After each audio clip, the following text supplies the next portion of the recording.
आंध्र प्रदेश जिला करनूल के इलाके बंगनपल्ली में 5 मुहर्रम को दरबार हजरत अब्बास से मातमी जुलूस निकाला गया। बड़ी तादाद में अहले तशरीह ने जुलूस में शिरकत की। वाक़ये करबला को याद किया गया। हक के लिए और नवासे रसूल सल्लल्लाहु अलैहि वसल्लम के उनके 72 साथियों की शहादत से सबक हासिल करने की तलकीन की।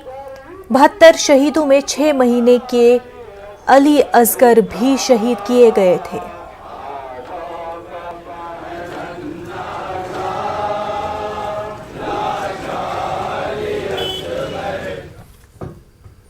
कांग्रेस पार्टी ने जरूरी अशिया पर जीएसटी, बेरोजगारी, मरकजी और रियासती हुकूमत के अवाम मुखालिफ पॉलिसियों के खिलाफ एहतजाज किया। आंध्र प्रदेश कांग्रेस पार्टी ने राजभवन घेराव प्रोग्राम की कॉल दी थी।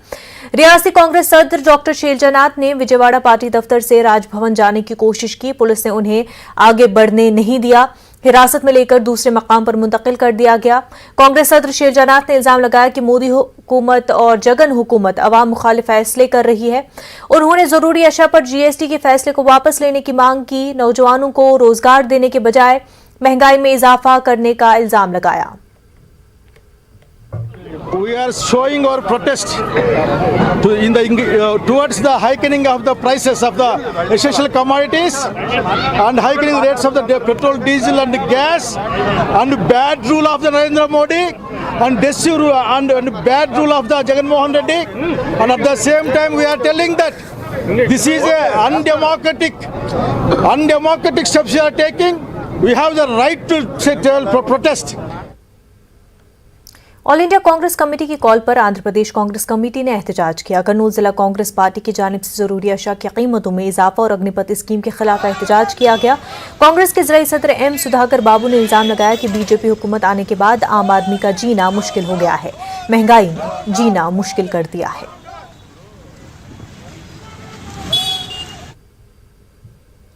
करनूल में तलबा तंजीम PDSU का इजलास मुनक्किद किया गया। इजलास में POW की नेशनल कन्वीनर सिंधिया ने शिरकत की। उन्होंने मोदी हुकूमत को तनकीद का निशाना बनाया। मुल्क की दौलत साम्राज्य और कॉरपोरेट इदारों के हवाले करने का इल्जाम लगाया। मुखालिफ अवाम पॉलिसियों के खिलाफ अवाम को उठ खड़े होने की अपील भी की। उन्होंने पब्लिक एजुकेशन सेक्टर के तहफ़्फ़ुज़ पर जोर दिया। नई एजुकेशन पॉलिसी की मुखालफत की। एजुकेशन राइट टू एजुकेशन आना बोले तो सबको KG to PG एजुकेशन मिलना, और अभी ये कारपोरेटाइजेशन और सैफ्रनाइजेशन और एक सेंट्रलाइजेशन जो हो रहा, इसके खिलाफ में लड़ना ज़रूरत है। ये सैफ्रनाइजेशन के खिलाफ में और सेंट्रलाइजेशन और कॉर्पोरेटाइजेशन के खिलाफ में नहीं लड़े तो आम जनता को एजुकेशन बहुत मुश्किल हो जाएगा। जो चेंजेस आ रहे वो चेंजेस अनसाइंटिफिक हो गया।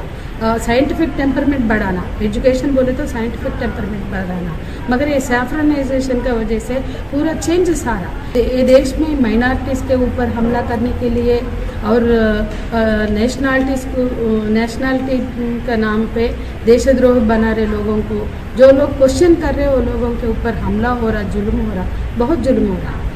शाहीन बाग से लेके CAA NRC तक तो पूरा माइनॉरिटीज़ के ऊपर वो लोगों को अलग करने के लिए, हमला करने के लिए जो बातें निकल रहे, जो पॉलिसीज़ निकल रहे, इसके खिलाफ में लड़ना बहुत ज़रूरत हो।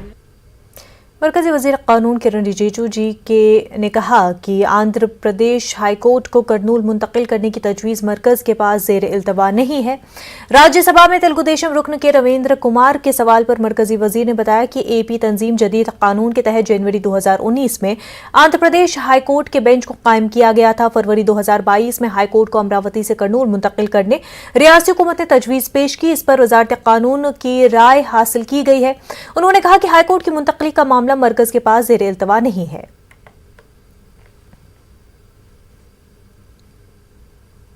आंध्र प्रदेश के वज़ीर-ए-आला YS जगनमोहन रेड्डी ने एक खातून की मदद की। वज़ीर-ए-आला जिला काकीनाडा के दौरे पर एक खातून अपने बच्चे के साथ मदद के लिए CM की तवज्जो हासिल करने में कामयाब हुई। वज़ीर-ए-आला अपना काफिला रोककर खातून की फरियाद सुनी। खातून ने वज़ीर-ए-आला से अपने बच्चे के इलाज में मदद करने की अपील की। वज़ीर-ए-आला ने जिला कलेक्टर काकीनाडा को तलब किया और खातून के मसले को हल करने की हिदायत दी।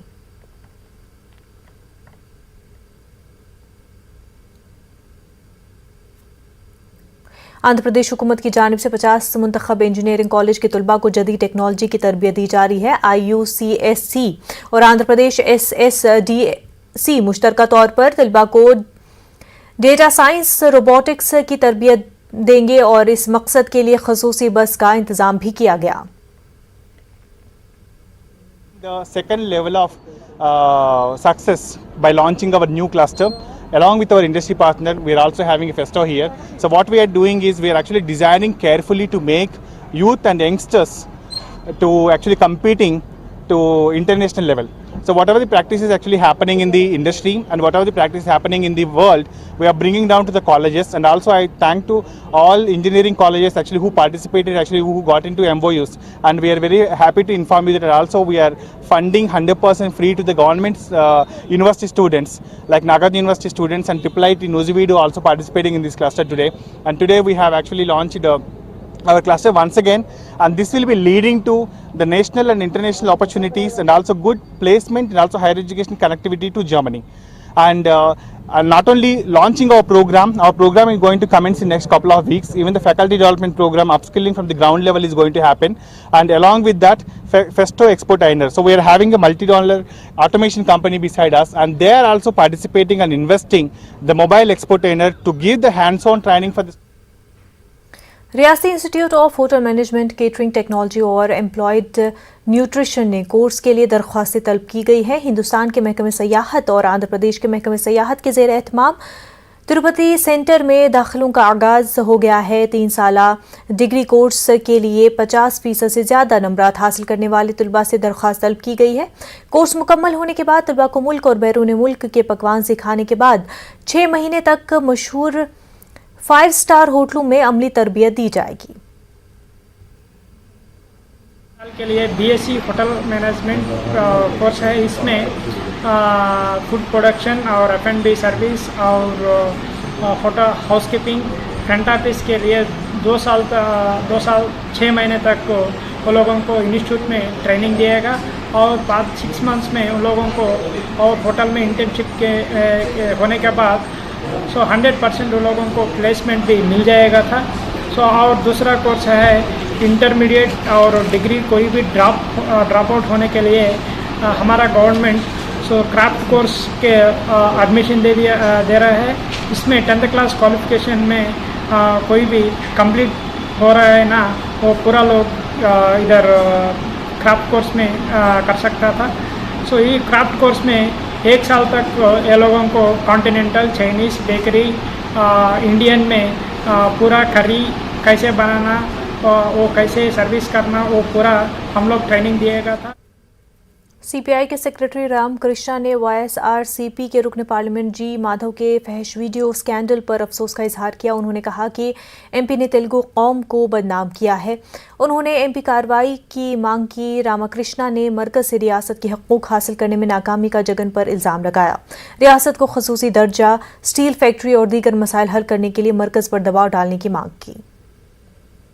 నాకు గెలిపియాలని నువ్వు 2019 ఎన్నికల్లో పదే చెప్పావు. నువ్వు చెప్పింది ఎందుకంటే నువ్వు ఎంత చెప్పినా కూడా ఒకటే పదే నీకు చెప్తూ వచ్చావు, నాకు ప్రత్యేక హోదా సాధించాలి, నాకు ఎంపీలు కావాలి అన్నావు. నువ్వు అధికారంలోకి వచ్చిన తర్వాత నువ్వు సరెండర్ అయిపోయినావు. నరేంద్ర మోడీకి, అమిత్ షాకి సరెండర్ అయిపోయి ప్రత్యేక హోదా లేదు, విభజన హామీ లేదు, స్టీల్ ఫ్యాక్టరీ లేదు, ఏ సమస్య లేదు. కాబట్టి వాళ్ళ ఎంపీలు ఏం చేస్తూ ఉన్నారంటే అసలు పని లేదు కాబట్టి ఈ పనిలో ఉంది. దద్దమ్మలు ఉన్నారు ఎంపీలు. కనీసం ప్రైమ్ మినిస్టర్ దగ్గర పోయి ఒక అర్జీ ఇవ్వలేని దద్దమ్మలు ఎంపీలుగా ఉండాలి। बुलेटिन में फिलहाल इतना ही, हमें दीजिए इजाजत। आदाब।